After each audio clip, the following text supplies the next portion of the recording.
야고보서 2장 14절에서 17절 말씀입니다. 내 형제들아, 만일 사람이 믿음이 있노라 하고 행함이 없으면 무슨 유익이 있으리요? 그 믿음이 능히 자기를 구원하겠느냐? 만일 형제나 자매가 헐벗고 일용할 양식이 없는데 너희 중에 누구든지 그에게 이르되 평안히 가라, 덥게 하라, 배부르게 하라 하며 그 몸에 쓸 것을 주지 아니하면 무슨 유익이 있으리요? 이와 같이 행함이 없는 믿음은 그 자체가 죽은 것이라. 아멘. 할렐루야, 오늘도 좋은 날입니다. 야고보서 2장 14절에서 17절 말씀 묵상입니다. 오늘은 살아있는 믿음입니까? 라는 제목으로 말씀을 나누도록 하겠습니다. 한국 땅에 처음으로 기독교 신앙이 소개되었을 때 기독교는 한국의 희망이고 등불이었습니다. 교회를 다니지 않는 사람도 교회와 신앙인들을 아주 존경했습니다.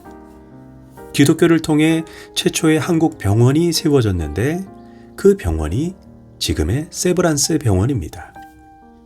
또한 기독교를 통해 민주주의가 들어오게 되고 일제해방인 3.1 운동 당시 독립선언에 참여한 33인 중에 16명이 교회 지도자였습니다. 또한 우리나라 애국가인 동해물과 백두산이 마르고 닳도록 하나님이 보호하사 우리나라 만세. 이 애국가를 작사 작곡한 안익태 선생님도 기독교인이었습니다. 당시 기독교인은 전체가 2%에 불과했지만 교회를 통해 서구에 발전된 교육과 의료, 음악, 체육, 문화가 소개되었습니다. 다시 말해 기독교는 우리나라의 정치, 경제, 의료, 교육 그 모든 것을 선도했습니다. 그래서 기독교는 이 땅의 희망이었던 것입니다.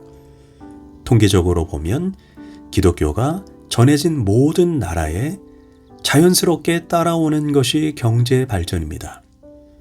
그래서인지 지금 한국은 금세 선진국의 대열에 들어섰습니다. 현재 한국의 기독교 인구는 전체 인구의 20%나 되었습니다. 그렇다면 기독교인이 2%일 때보다 20%가 되었다면 더 큰 영향력, 더 큰 축복을 한국 땅에 가져와야 하지 않겠습니까? 그러나 아이러니하게 기독교는 이제 한국 땅에서 점점 조롱거리가 되어가고 있습니다. 교회 안에서 물질 문제, 권위주의, 이성 스캔들, 교회 세습을 통해 세상의 조롱거리가 되었습니다. 교회가 세상을 염려하는 것이 아닌 세상이 교회를 염려하는 지경이 그렇게 도달했습니다. 심지어 기독교를 폄하하는 인터넷 용어로 개독교가 등장했고 이제 성경책을 들고 다니는 것도 아주 낯뜨거운 시대가 되었습니다. 아니 어떻게 이렇게 되었을까요? 다양한 이유가 있겠지만 중요한 것은 진짜 크리스천들이 사라졌기 때문입니다. 교회에 다니고 말씀 지식도 있고 성경 공부도 합니다. 그러나 문제는 예수 믿기 전과 예수 믿은 후에 삶의 변화가 전혀 없습니다. 예수 믿는 향기, 예수 믿는 사람다운 삶과 실천이 없습니다. 이러한 그리스도인을 명목상 그리스도인이라고 합니다.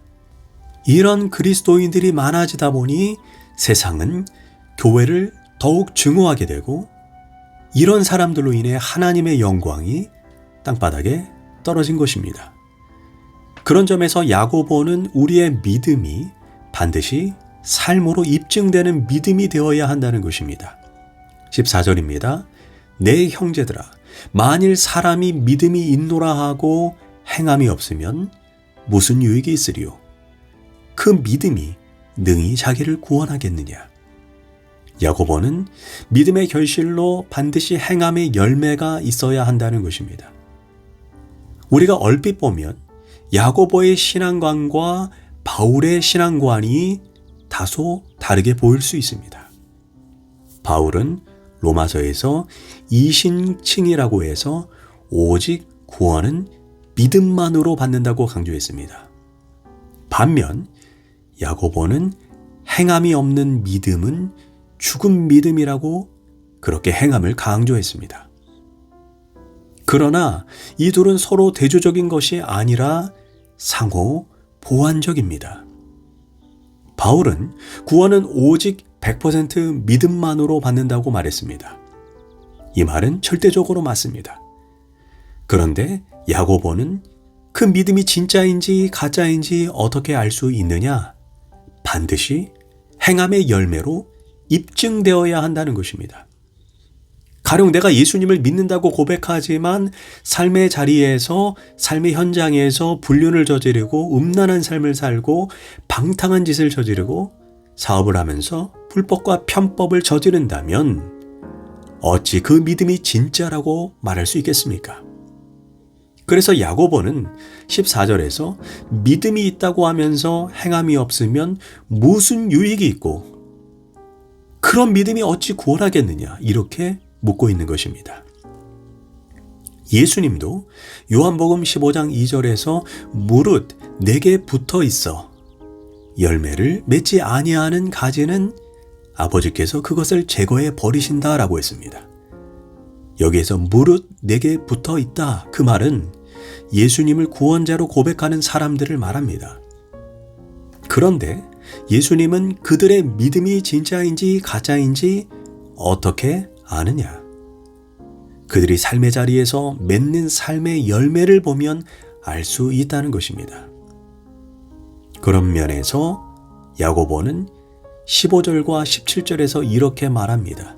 만일 형제나 자매가 헐벗고 일용할 양식이 없는데 너희 중에 평안히 가라, 덥게 하라, 배부르게 하라 하며 그 몸에 쓸 것을 주지 아니하면 무슨 유익이 있으리요? 이와 같이 행함이 없는 믿음은 그 자체가 죽은 것이라. 다시 말해 그 몸에 쓸 것을 주지 않고 말로만 긍휼히 여기고 말로만 떠드는 사랑은 가짜라는 것입니다. 주님 다리 밑에 노숙자를 사랑합니다. 복역 중인 죄수들을 사랑하고 부모 잃은 고아들과 과부를 사랑합니다. 이와 같이 말로만 하는 사랑, 이론적인 사랑은 희생이나 비용이 들지 않기 때문에 누구나 할 수 있습니다. 고로 야고보는 행함이 따르지 않는 믿음은 심지어 귀신의 믿음이라고 비꼬아서 말합니다. 19절입니다. 내가 하나님은 한 분이신 줄을 믿느냐? 잘 아는도다. 귀신들도 믿고 떠느니라. 이게 무슨 말입니까? 귀신도 믿음이 있습니다. 어떤 믿음? 하나님과 예수님이 어떤 분인 줄 알고 그분 앞에서 무서워서 벌벌 떤다는 것입니다. 마가복음 16장에서 귀신이 예수님을 향해 이렇게 말합니다. 나사렛 예수여, 우리가 당신과 무슨 상관이 있나이까? 우리를 멸하러 왔나이까? 나는 당신이 누구인 줄 압니다. 당신은 하나님의 거룩한 자입니다. 그러나 귀신의 문제가 무엇입니까? 하나님을 알고 그분의 권세도 믿습니다. 중요한 것은 마귀는 하나님께 순종하지도 회개하지도 않고 계속해서 반역하고 있다는 것입니다.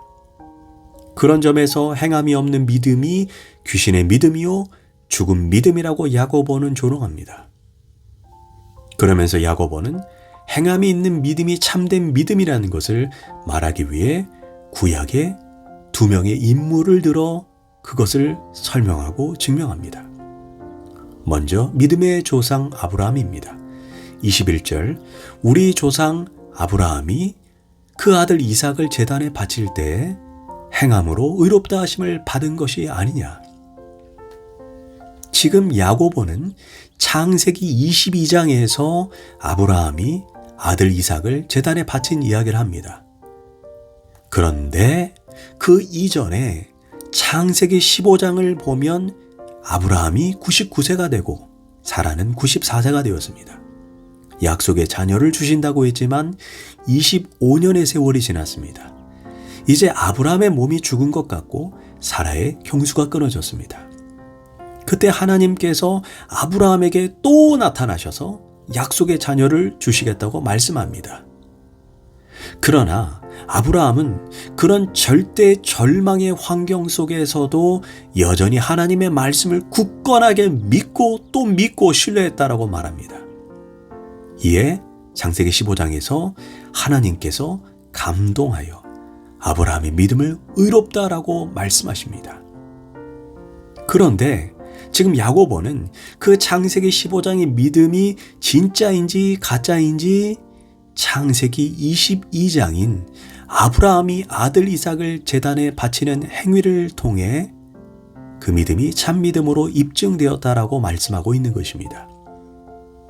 두 번째로 행함이 있는 믿음의 예로 25절에서 기생 라합을 말합니다. 이 말씀은 여호수아 2장을 배경으로 합니다. 여호수아가 여리고성을 정복하기 전에 2명의 정탐꾼을 보냈습니다.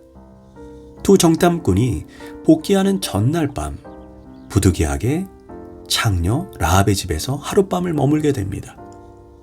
여리고의 왕은 어떤 사람으로부터 이스라엘의 정탐꾼들이 기생 라합의 집에 있다는 보고를 듣고 추적자들을 보냈습니다. 그때 라합은 목숨을 걸고 자신만의 비밀 장소인 지붕 위에 3대를 말리는 곳에 2명의 정탐꾼을 숨겨주었습니다. 이는 그 당시에는 목숨을 거는 행동입니다. 그런데 그녀가 왜 그랬을까요? 그녀는 이미 두 정탐꾼을 만나기 이전에 하나님에 대한 소문을 듣고 믿음을 가졌다라고 성경이 말합니다. 이스라엘의 하나님이 홍해 바다를 가르신 사건, 요단 동편의 아모리 왕의 시온과 옥을 전멸한 이야기를 통해 그녀는 하나님이야말로 상천하지의 하나님이라고 고백을 했습니다. 그런데 그 믿음이 진짜인지 가짜인지는 두 정탐꾼을 목숨 걸고 숨겨준 그 행위의 열매를 통해 라합의 믿음이 진짜로 입증되었다는 것입니다. 이처럼 참된 믿음은 반드시 행함으로, 실천으로, 순종으로 입증되어야 할 것입니다. 기도하겠습니다. 하나님, 우리의 믿음이 말뿐인 믿음, 이론적인 믿음이 아닌 삶의 자리에서 실천하고 순종하고 섬김으로 드러나는 진짜 믿음이 되게 하소서. 예수님의 이름으로 기도합니다. 아멘.